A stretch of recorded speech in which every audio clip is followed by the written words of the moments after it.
Now build model. As I said, there is a lots of machine learning algorithm, right?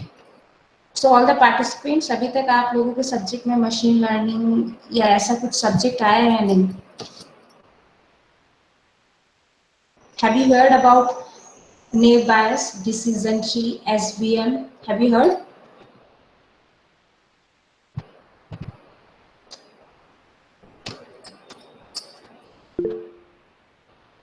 सुना कभी आपने के means linear regression, SVM? You have to answer it because I have to decide कि मुझे किस manner में आपको बताना है. If you know the names, it is very easy for me. If you don't know, you are not aware, I have to take some another way. So have you heard about these algorithms? No, ma'am. Never. Oh, okay, no problem. So I will try to explain each and every algorithm in a very easiest manner. आपको models दिख रहे होंगे, obvious है ये कुछ technical terms हैं, तो let's make it easy.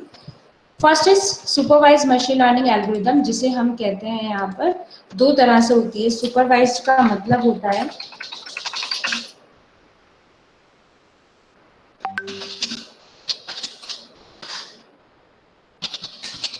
supervised, unsupervised and reinforcement. So let's talk about first supervised. Supervised is basically जहाँ पर हम बात करते हैं कि आपने उसे, चलो एग्जाम की प्रिपरेशन करते हो आप लोग, तो क्वेश्चंस भी होते हैं और प्लस आंसर्स भी होते हैं, राइट? क्वेश्चन भी दिया है, आंसर भी दिया है.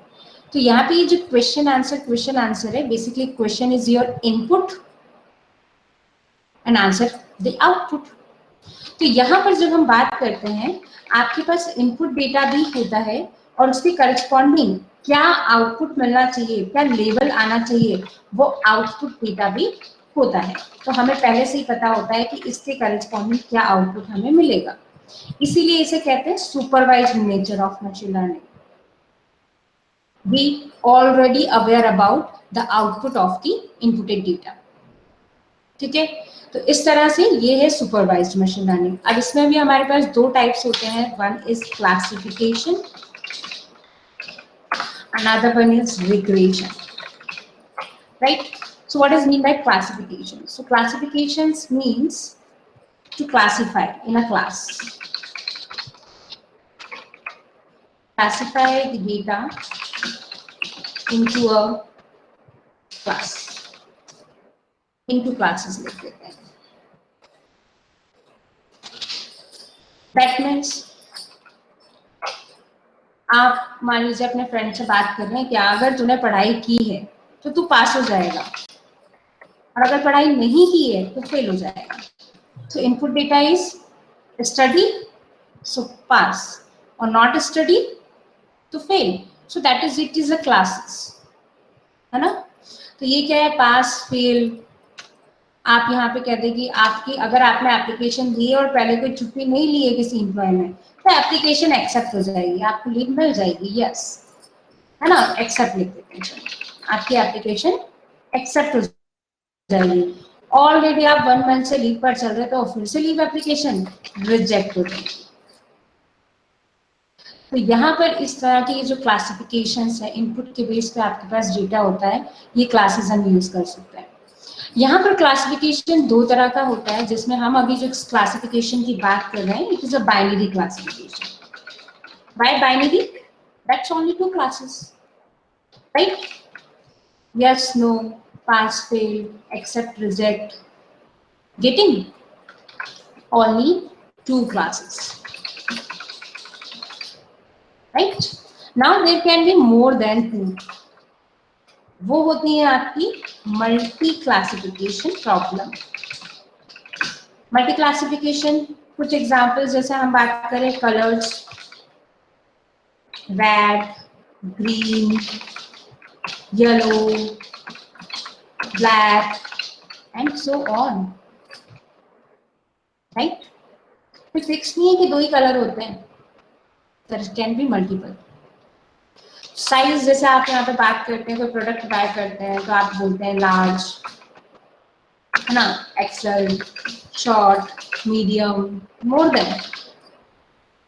कोई और एग्जांपल बताना चाहेगा मल्टी क्लासिफिकेशन और बाइनरी के लिए? वन नोस, कोई एग्जांपल नहीं है। For the binary, odd and even. Odd and even, very good.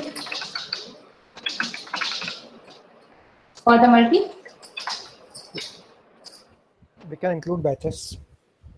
Methods. Batches and Batches. classes. Very good. What's your name? Samkit. Okay, so जैसा इन्होंने कहा यहाँ पे समझ में आप देख सकते हो कि बाइनरी क्लासिफिकेशन मतलब ओनली टू क्लासेस। यहाँ पे बैचेस की बात करें तो बैचेस भी मोर देन हो सकती हैं। तो ये सब क्या है आपके मल्टी और बाइनरी क्लासिफिकेशन। इनके लिए हमारे पास डिफरेंट एल्गोरिदम्स हैं, हम बात करेंगे यहाँ पर कुछ एल्गोरिदम्स की। Last regression. रिग्रेशन एक ऐसा सुपरवाइज मशीन लर्निंग एल्गोरिदम है जिसमें बेसिकली कोई क्लासेस नहीं होती हैं, you got exact numeric value। अभी तो आप इतना ही समझते हैं, exact। For example, temperature, it can be exact numeric। salary, based on your past experience you got some salary, marks। so it cannot be a classes, particular classes नहीं है यहाँ पर। तो ये क्या है, आपकी exact numeric values आपको मिलती है, इसे हम कहते हैं यहाँ पर रिग्रेशन। ठीक है, तो जब भी आपको कुछ नंबर फाइंड आउट करना है ना, तब आप हमेशा किसे यूज करेंगे, you will always go with the regression algorithms. और जब भी आपको कुछ क्लासेस फाइंड आउट करनी है तो आप चूज कर सकते हो कोई भी classification algorithms, unsupervised algorithm. The best example, आपने प्रिपरेशन तो बहुत की थी एग्जाम की, बट क्वेश्चंस तो आ गए हैं और आपको कुछ समझ में आ रहा पेपर को देख के। आपने कह दिया पेपर क्या है आपका, आउट ऑफ सिलेबस दे दिया है।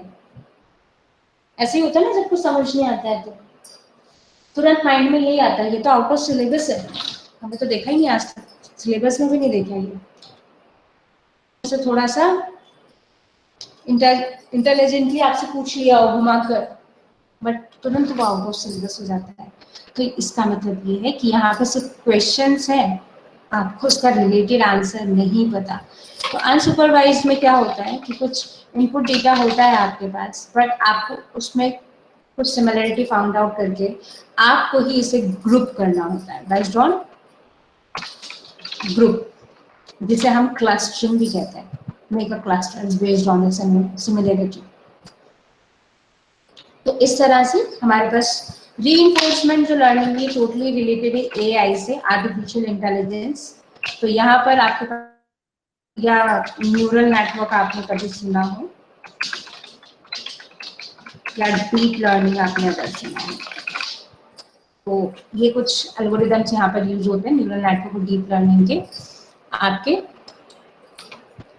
रीइंफोर्समेंट में। Okay, so first I will try to explain the supervised nature of the machine learning in this particular time period। तो let's start with, तो हमने ये जो particular models बनाए थे, regression, clustering, इसमें हम कुछ algorithms पढ़ेंगे, logistic regression, linear, SVM, decision tree, Bayes, बहुत सारे algorithms हैं।